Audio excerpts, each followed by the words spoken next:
It's time for Wretched Radio with Todd Friel. Knock, Who's there? knock. Who's there?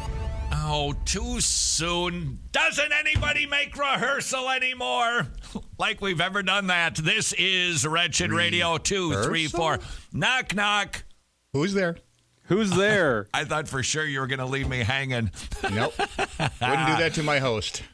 The new normal. Come on in, new normal. Whether we want you in or not, you're coming, knocking down the door. This is Wretched Radio.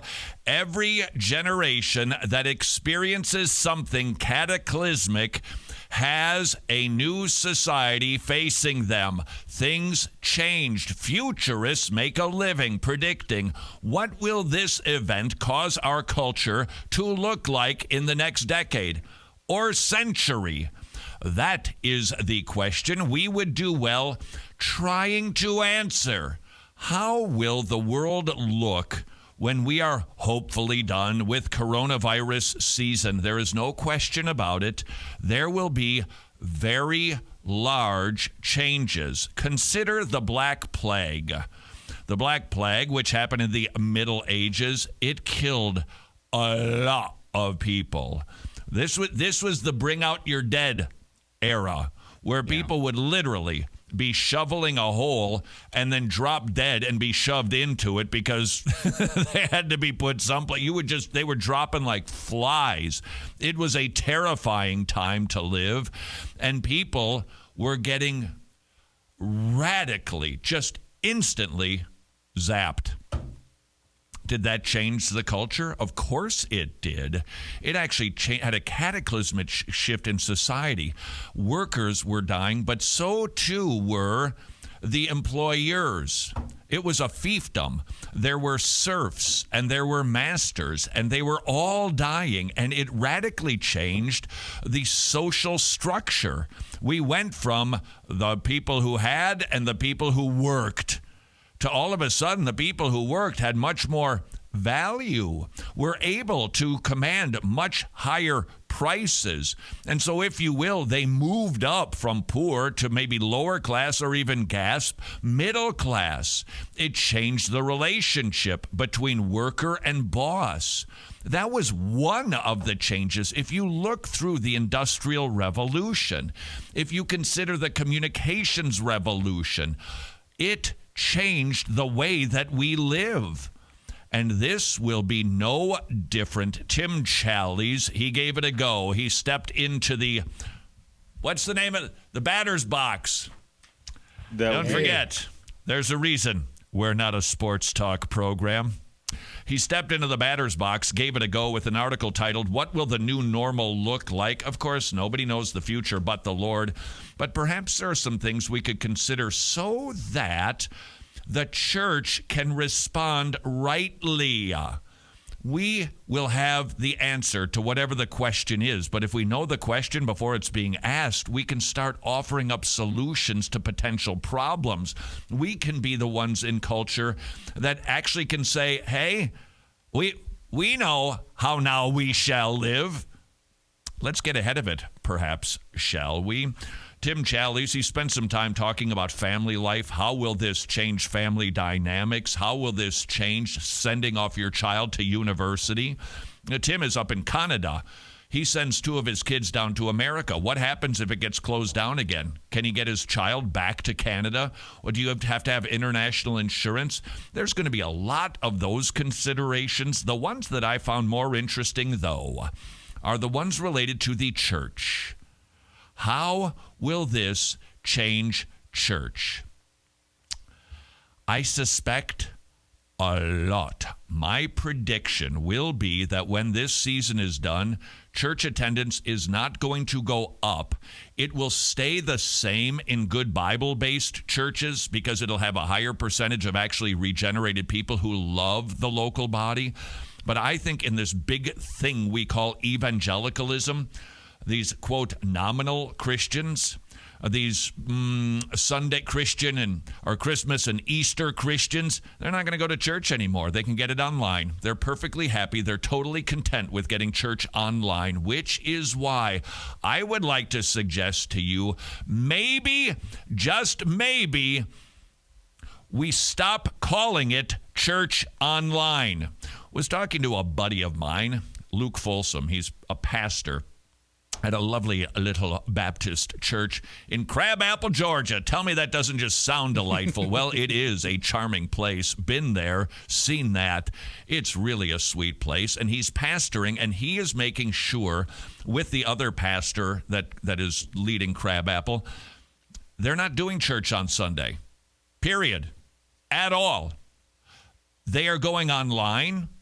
They are preaching a sermon, but they're not doing church. You say, wait a second, preaching a sermon, singing hymns, that's doing church. No, it's not. Church is the physical assembling of the saints where we do more than just worshiping. The church gathering, it's more than just the hour or 90 minutes. If you're Lutheran, 35 minutes. It's more than that. It's doing the one another's. It's church discipline. It's encouraging. It's exhorting. It's being involved in one another's lives. It's doing communion together, which is why I received a rather thoughtful email.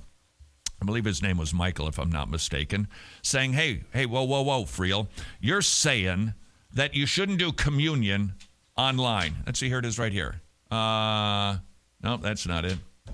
Remember, you're listening to the most organized Christian radio program on this station at this time. Fellow sent in an email and he said, what's the dealio? You're saying that we shouldn't be doing communion because you can't do communion unless you're face-to-face, but we're doing church? And he's right. We're not doing church when we do it online. That isn't church.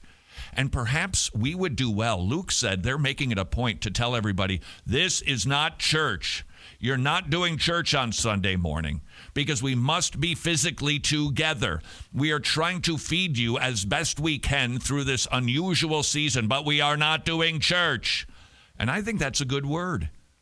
No matter how you try and no matter how clever you are, unless you're physically meeting together, that's not doing church. And my concern, I think this was a right observation. I believe it was from Michael and from Luke. If we are telling people you're doing church on Sunday morning, when the all clear is given, people aren't going to go back to church. I'm already doing church. I get to sit here in my jammies. I get to drink coffee. I get to get up any time I want to without feeling embarrassed about it. And I can go use the bathroom. I can make myself a bagel. I'm doing church. No, you're not. I wonder how many people will stop coming to church because they're getting fed online. This is what's fascinating to me. I noticed a number of high-profile megachurches, they're celebrating the numbers of people who are doing church online. They're talking about, hey, we've got millions of people now doing church online that weren't doing church before. Of course they wouldn't think like this. They don't have a high ecclesiology, clearly. Otherwise, they wouldn't run a whiz-bang center. But good theologians are saying, hey, let's be communicating to everybody. We are not replacing church. This isn't a new type of electronic church. We're not doing church until this is all clear.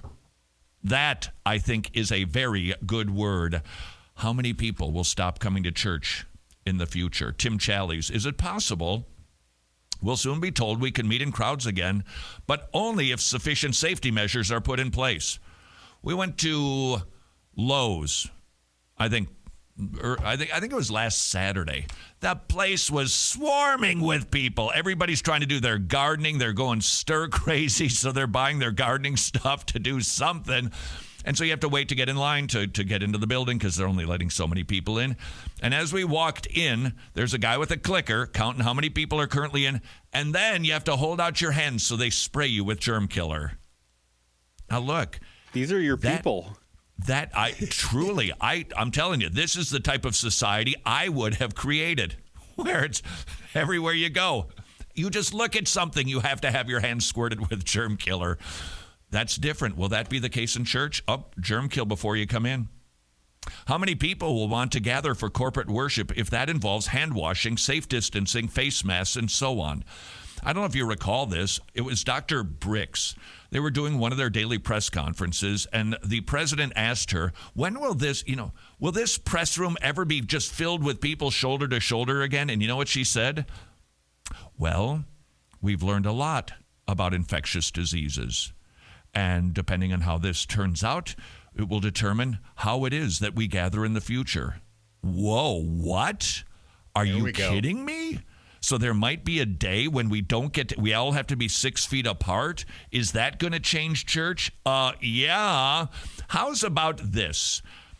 How's about some of maybe the infighting there is over people and their attitude about coronavirus? Different statisticians saying this and that. It can get pretty tense for people.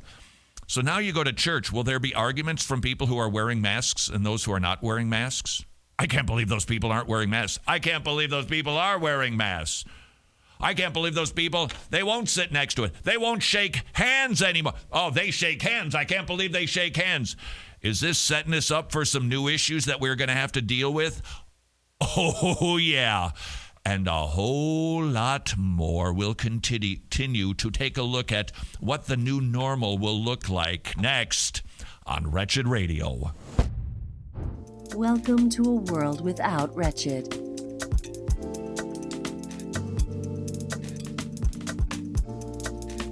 Nobody wants this. Please become a Wretched Gospel partner